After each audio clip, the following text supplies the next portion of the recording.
Okay, our limiting reagent here is going to be drill batteries. Apparently, all 3 of them, none were really spectacular shape.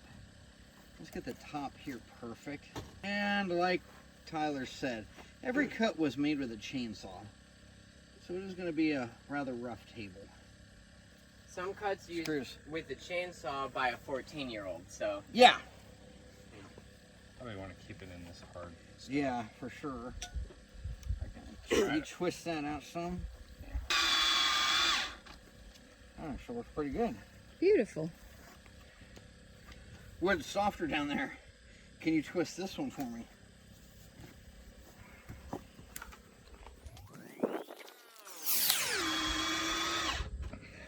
Okay. That will be the bottom shelf. Oh. So, oh, I do need shelf wood. I can just use that one That'll work. to go across the bottom.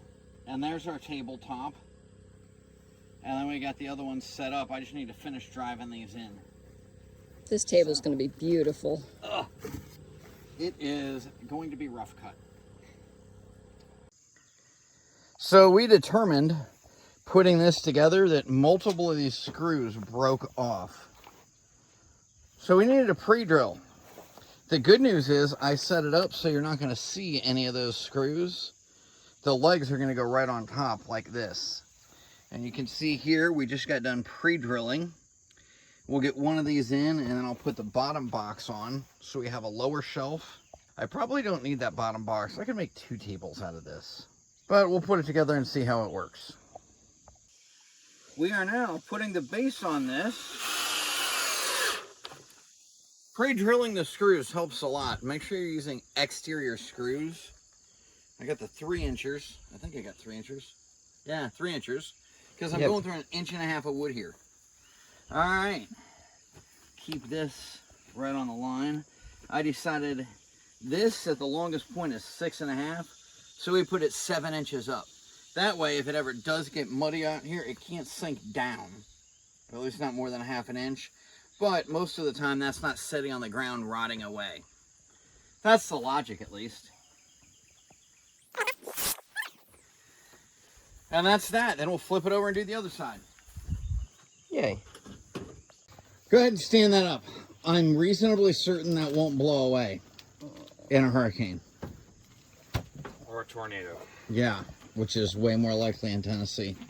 Okay, grab our top and stick it on there. I think it's leaning a little bit left. It is definitely veering that way. But this is our rough cut table. And boy, is it rough. That looks awesome. But that will be a nice cooking place for when we want to grill out. I can live with that. I even got a planer so we can plane down the top if we want. Oh yeah, we'll let that stick out a little bit more in the front.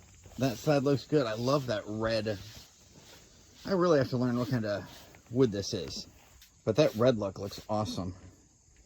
We might even stain it. Put a lower shelf on there so we can stick something on it. You can see where the chainsaw didn't do exactly what we wanted down there. But all things considered, that's a nice solid table. Now we'll have someplace to cook lunch.